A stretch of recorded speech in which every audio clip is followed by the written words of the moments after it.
A very special edition of the Locked On Giants podcast is coming your way next. You are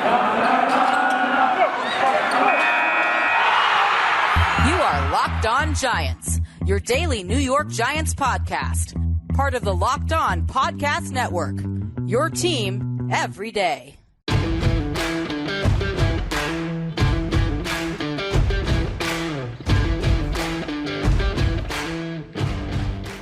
Hello, New York Giant fans, and welcome to another edition of the Locked On Giants podcast, part of the Locked On Podcast family, your team every day. My name is Patricia Traina.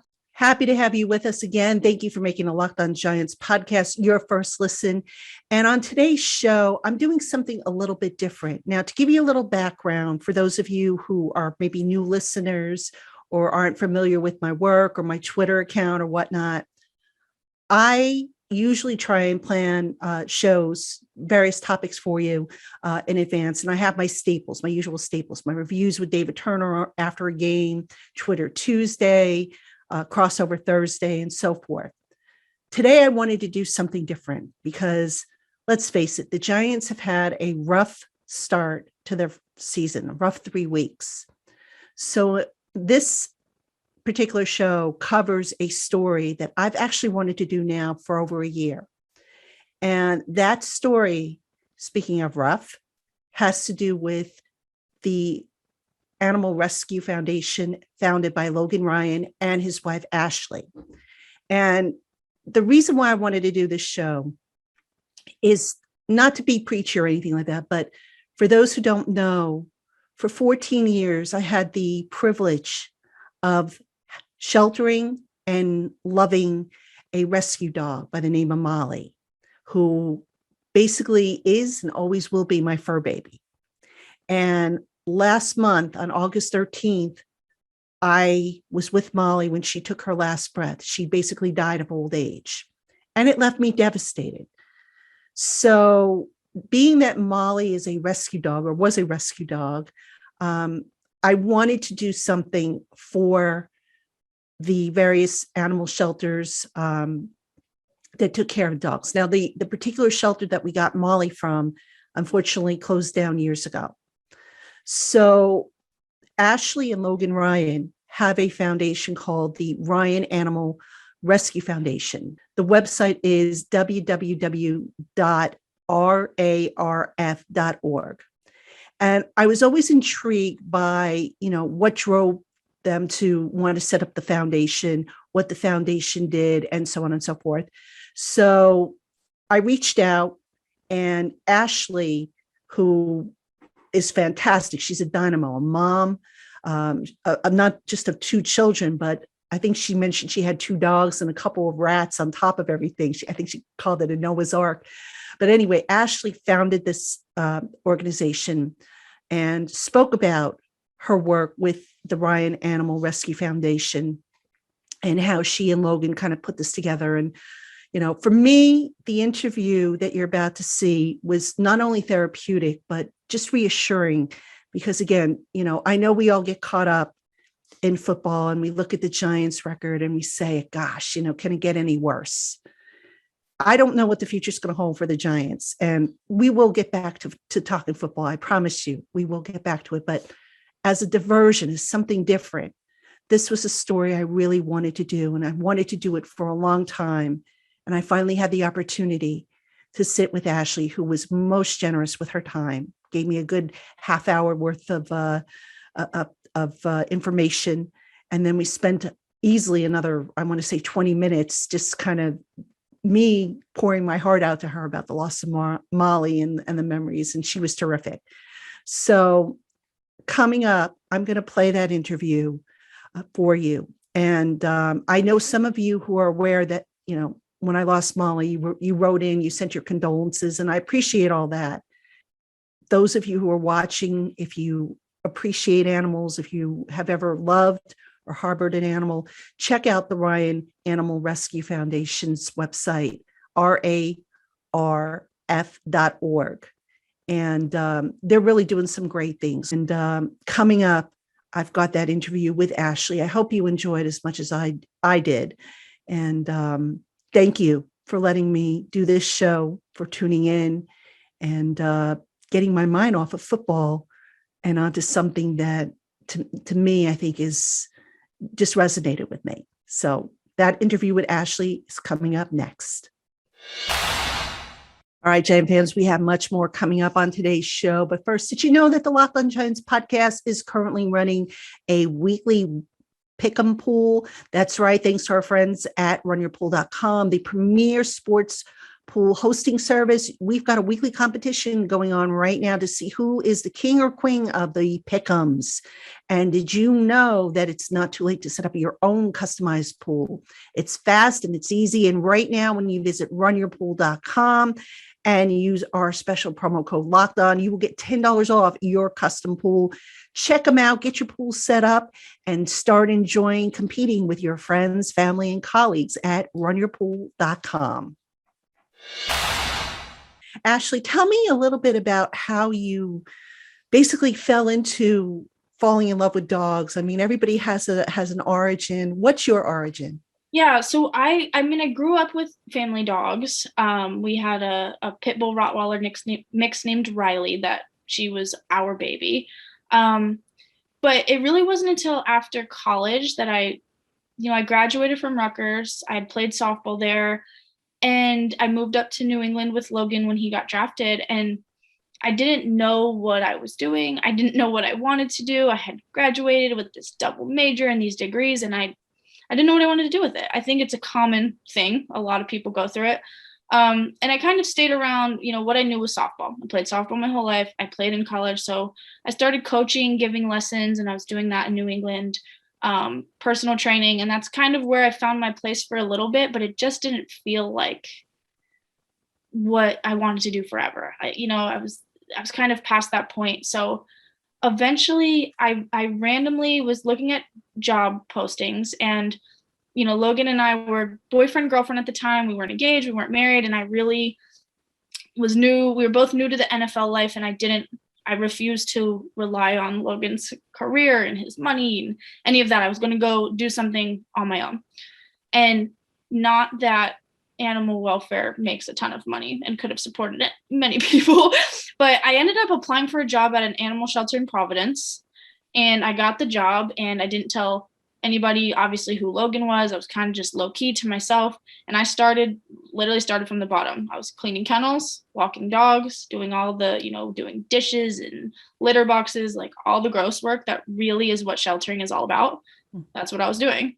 And I didn't mind it. Like, that stuff doesn't bother me. And in this shelter, I kind of just learned the ins and outs of how animal rescue works, and what these different words mean, what this shelter does compared to this one, and a shelter versus a rescue.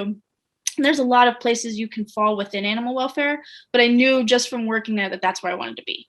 And just being around the animals and being able to do that, I knew that was right for me. I just didn't know in what capacity. So I worked there for a while. I didn't find it to be the best fit for, where I thought I should be in animal welfare. So then I worked with a group locally in New England to start our own rescue.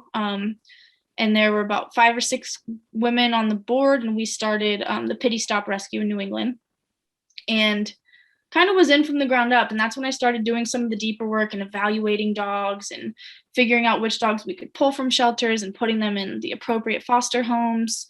And I became really interested in dog behavior. And that's kind of where my passion really blossomed. I really wanted to know why dogs react certain ways, and why this dog does this, and where this fear comes from, and how we can help these dogs kind of overcome these things or maybe become more adoptable.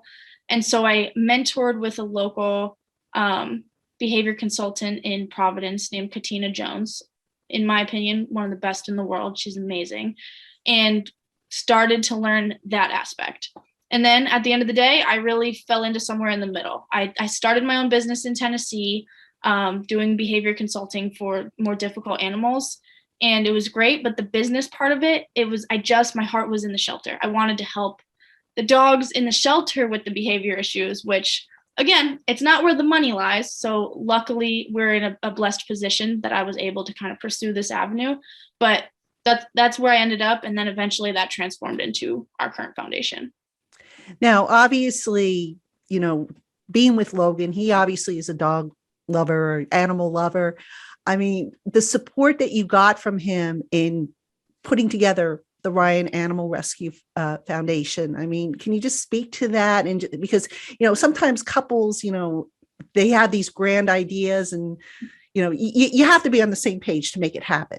Yeah, you really do. And Logan and I are both really supportive of what each other does. I've always been supportive of his football career, and he's not the kind of guy who goes to work like when he's asked and comes home first thing. He's there all day. He goes early, he stays late, he does a ton of stuff outside the facility. And we've had to learn to support those things, of each other's. So when I was working at that shelter in Providence, he would randomly come visit me. This was off season in New England. It was snowing, it was freezing.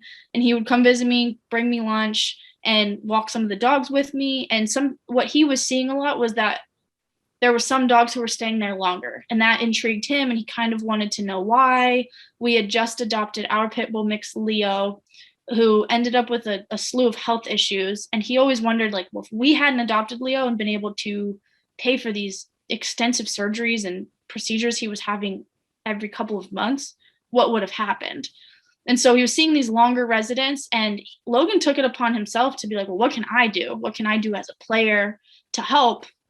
And we decided to post a photo each month of Logan with an adoptable dog. It was all his idea, and it was really organic and just came from him coming to have lunch with me at my work.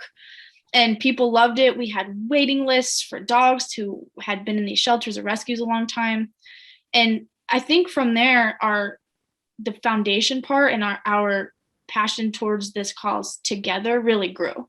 It was really just something that organically happened, and just from, supporting me and being in that situation, and it grew into something amazing. So honestly, I don't think either of us could do this rescue work without the other. And it's a nice balance. Now you have 2 children, I believe. So, they take up a lot of your time. No question. Yeah. Your dogs and your pets, they are children to us. Yeah. I mean, as I said, I have 2 human children, and we have 2 dogs. We also have 2 fur rats. babies, right? Yeah. We're like Noah's Ark over here. 2 kids, 2 dogs, 2 rats. Okay.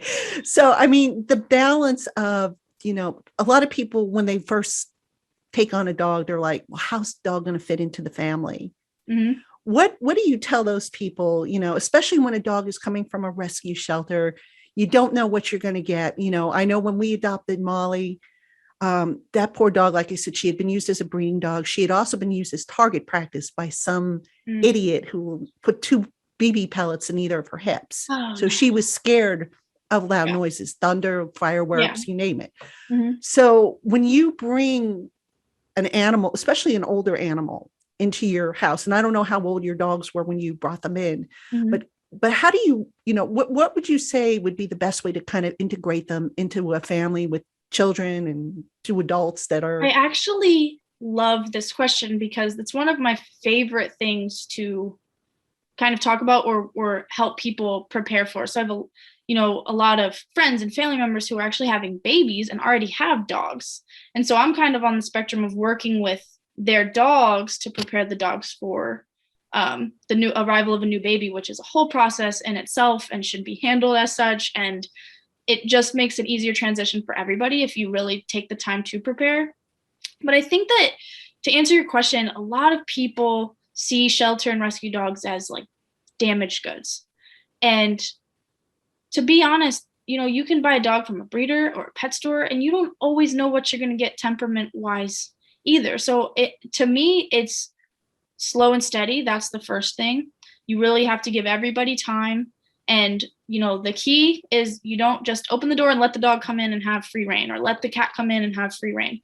It's really got to be a slow process and a lead up to build that quality relationship that you're trying to, have to bring this family together. So, a lot of times you give shorter introductions, like, all right, the dog will meet this member of the family and that member of the family. And then you slowly just increase the time you're spending together and which rooms the animal has access to until it's a completely comfortable situation. But it can be really overwhelming for kids, dogs, and then naturally the adults as well, to just throw everybody together and hope it works out. So slow and steady, taking your time and making everything positive for everybody.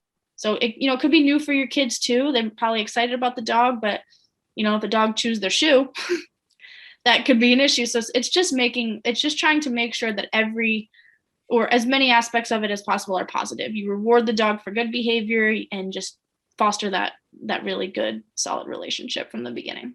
Yeah, definitely. Definitely. Now, you mentioned there's a difference between a rescue and a shelter. For those people who are watching this, reading this, what is the difference? And the work that your foundation does, just can you talk a little bit about how you support one or both of them? Yeah, our foundation works with both. And I think that is one of the things that makes us different. A shelter, generally you're talking about a physical brick and mortar building where animals are housed. There's kennels and cages and staff on board who are cleaning those kennels. It's where I started out. And that's the basic difference most of the time between shelter and rescue. Generally, rescues nowadays are foster based. So they have their dogs or cats or animals in foster homes that, ideally they've matched and chosen an appropriate placement for those animals. And, there's slight differences, but they're all considered rescue animals at the same time. You're still saving a life. You're still saving that dog. But yeah, the biggest basic difference is a brick and mortar facility. Okay. Yeah. I mean, I know when we took Molly, she was actually in a kill shelter, which, one of the things I don't think a lot of people know, and I'm sure you're aware of this from your work, there is such an overcrowding of animals that for whatever reason, they've been displaced from their homes. They end up on the streets. And then, the pound comes and gets them, puts them in these shelters. And if they're not adopted, they're put down. Yeah, that's kind of what I meant earlier when I said I was trying to find my own place in animal welfare. Sometimes it's not always the fault of that particular shelter as much as the resources that they're given access to and the visibility they're given. So we do try to promote dogs from all of these different shelters and rescue groups and different types of shelters, so that, sometimes it's just that dog has remained unseen for 6, 8, 10 months and nobody knows about it. But if somebody knew, and that's where we're able to kind of increase that promotion and visibility of particular dogs and animals in those all different types of shelters, rescues, and organizations. So how do you do that? I mean, how do you make people aware of these dogs and kind of, get them interested in saying, hey, these are not damaged animals. These are perfectly good, perfectly good pets. Yeah, our foundation, we're ever changing with that concept. Right now, obviously, social media is huge, and everybody posts their adoptable animals on websites and things like that where people can search. But you see the viral videos, you see the Facebook posts that go crazy with shares and all of that stuff. And that's honestly, social media right now is the biggest way to get the word out there about particular animals. So where our foundation comes in is Logan has the platform to have a lot of social media followers. And what you see in animal welfare a lot of times is everybody's following the same organizations. People who follow our foundation also follow this rescue, also follow this shelter. They're the animal people. But people who follow Logan aren't, now we're talking about football fans and people from New England, Tennessee, New York, and kind of all over the place. It's just a different set of eyes. So when he promotes an animal, there's sometimes different, you get different viewers, unique viewers that may not see them in these same circles that we're all posting in. So, we have a group with RARF that we work together and try to brainstorm ways to really make these animals more visible. In Tennessee, we did an event called the Pup Rally, where we had a local shelter bring puppies and adult dogs to the Titans stadium on the day that they practiced in the stadium. And it was a training camp day and fans were excited to be there. And then there's puppies and dogs. So it was great. And it was just another way to, we've got to get creative because everybody's kind of doing, everybody's posting on social media. Everybody's doing these same things. So you'll see a lot of creativity in the rescue and shelter world now about how people are trying to get the word out. And that was one of the ways that we did it. All right, Giant fans, we have more coming up for you on today's Locked On Giants podcast. The first, Built Bar is a healthy, low carb, low sugar, and high protein treat that will satisfy your sweet tooth. Choose from 9 amazing flavors, plus the occasional limited time flavor available in nut and nut-free varieties. Visit builtbar.com and get 15% off on your first order with the promo code LOCKED15. That's LOCKED 15 at builtbar.com for 15% off your first order. Now, I want to go a little deeper into the work the foundation does. I mean, Sure. it's obviously not just throwing money at it and the name and that's it. I'm sure you guys are hands-on. Can you talk a little bit about the hands-on work that you guys do?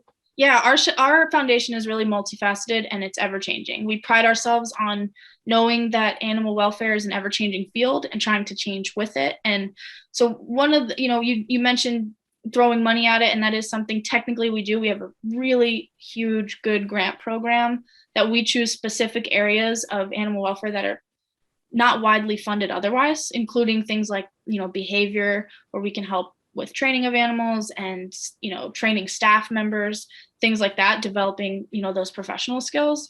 So we do that. And then hands-on, we've done all kinds of different stuff.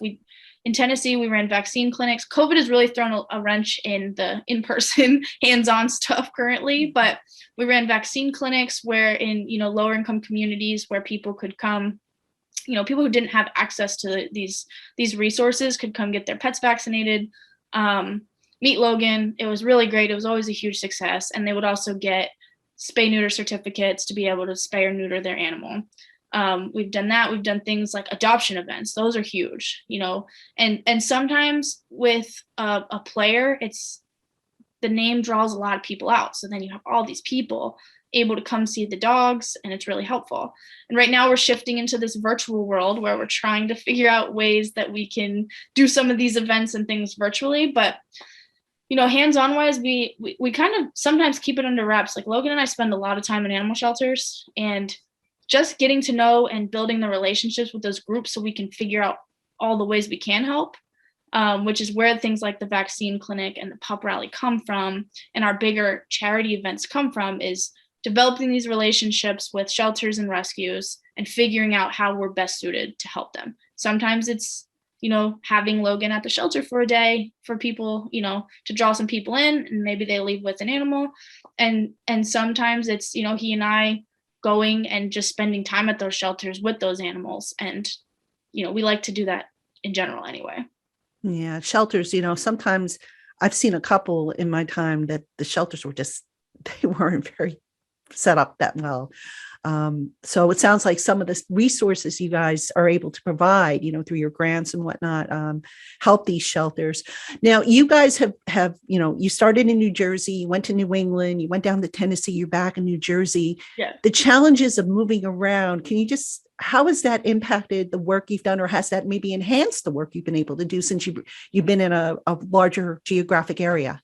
A little bit of both. It's definitely enhanced what we're able to do because we have, I think it's really cool that once people follow Logan for this cause specifically, something outside of football, they kind of remain a fan. They don't care how he plays. They don't care what team he's on, but they're a fan of Logan based on what work he's doing for animals. And I think that's really cool. And it's got him this loyal following that has nothing to do with the sport he plays. But yeah, same thing, increasing just the visibility and the people. And we've got all these different areas now that we have these great connections with and are able to help people, network, shelter in the South with one in the Northeast. Things are very different geographically. A Northeast shelter deals with different issues than a shelter in the South. So we had to learn that pretty quickly and figure out kind of where we fit in. But it's really grown our grant program more than anything because we haven't been able to stay in one place and just run this foundation from that particular place. So we want to still help those groups and those communities that we have lived in, and we do feel we've made an impact and that they've impacted us. So we can still, though we're not living in New England and we're not living in Tennessee, we can still help the groups that we've created those relationships with and started this work in, even if just monetarily. Where would you like to see the RARF Foundation go? I mean, it's evolving, obviously, And I'm sure you have ideas where you'd like to see it go. So where do you see it going over the next, several years or so? Yeah, I think right now our biggest goal is we've done a ton to help animals. We really have. And we've helped individual animals and we've helped groups of animals and organizations. But as times change and we kind of feel the things happening in the world, whether it be a pandemic or these, struggles that people are going through, our biggest focus moving forward has been on helping people and pets stay together. A lot of times people are quick to judge somebody who has to surrender their animal or gives their animal to a shelter. And we're not big believers in that. We don't think that's entirely fair because in our experience in these groups, most people surrendering their animal don't want to do it. They've fallen on hard times or, whether it be health issues or money issues, there's something that's forcing them to make this decision. And it's agonizing for them. They usually, could you imagine giving up Molly? People don't want to do it. And sometimes they just feel it's their only option. And that's what we see more than anything. So our goal moving forward with our grant programs and some of our hands-on work is to keep people and their pets together so that we're seeing less in shelters. And how can we provide these resources so that people don't have to make this decision? And it benefits the people, it benefits the animals, and it's kind of a win all around. Yeah, I could not imagine giving up Molly. And there were times when money got tight and it was like, okay, make that decision. And it's like, yep. I don't care. I'll take on 4 extra jobs.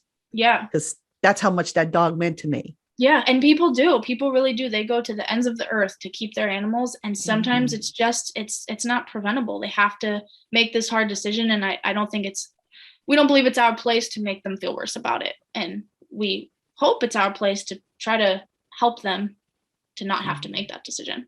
Right.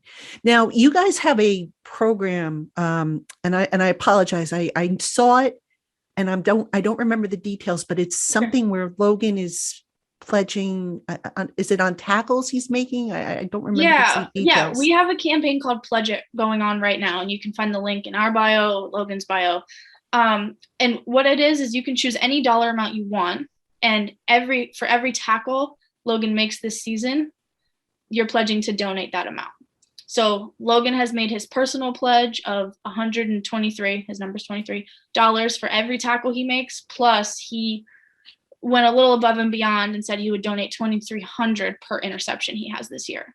And then, anybody can go on and choose an amount that they would like to donate. It could be 50 cents. It could be $1, could be more. And for every tackle he makes each week, that'll be debited from your card that you put on file, and you're helping both our mission and dogs and cats in need. And just overall, I mean, this foundation, I think, has been going on for how many years has it been running? For a little over 4 years. Okay. So this foundation was created literally the day we got back from our honeymoon, right after we got married. Oh, wow. Yeah. Crazy story. Pretty neat. So in the 4 years that this foundation has been, I mean, are you seeing the type of payback, if you will, for lack of a better term? I guess return on investment might be a better word for it. Or do you feel that, it's just, you're just getting started and there's just so much more you want to be able to do? I think both. I think we've seen such growth in our foundation that started out as something super small, that we were just trying to find a way to help. And then when we realized the support we had behind it in these communities that we've worked in, and the way people embraced this cause and this foundation, we definitely saw the potential that it could have. So I think we're somewhere in between right now. I think we've seen a ton of growth and we've helped a ton and done a lot, but there's, we're ambitious. There's always more that we want to do. And like I said, this COVID stuff has been difficult for us because we always, we just want to do more, and it's kind of put the brakes on a lot of things. But yeah, I think we're in the middle, and I think we're proud of what we've done so far and how it's grown. But we definitely see a big future in RARF long beyond even Logan's football career. All right, Giant fans, I want to thank Ashley Ryan for taking time to speak with me about the Ryan Animal Rescue Foundation. I also want to send a shout out to Connie Kile, who is the Director of Operations of RARF.org. for all the assistance she gave me, as well as for being a wonderful sounding board when I was speaking about Molly, my experiences with my rescue dog. And I want to thank you again for tuning in. I know this was a little different, but I hope you found this show to be something different, something light as we kind of get through a rough period here of Giants football. Hopefully things will get better. Of course, next week coming up, David Turner will be back with me on Monday. We'll break down the Giants Saint game. We also have a special bonus episode coming up with David Turner next week, in which we're going to look at some plays that maybe Jason Garrett can incorporate in the offense to kind of, jazz it up a little bit. David came up with a series of rub routes, and we're going to look at those breakdowns and discuss some of those plays. Tuesday, we're going to have our Twitter mailbag. Thursday, of course, is the crossover show with the Dallas Cowboys guys. And then Friday, we'll see where Friday takes us. But busy week next week on the Locked On Giants podcast. Hope you will tune in. Until then, everybody, have a great weekend. Thank you so much for tuning in and making the Locked On Giants podcast your first listen of the day. Be sure to check out our other podcasts, Locked On Bets, Locked On NFL, Locked On Now, Locked On Draft. We've got so many. Check them out. Have a great weekend. We'll catch you Monday.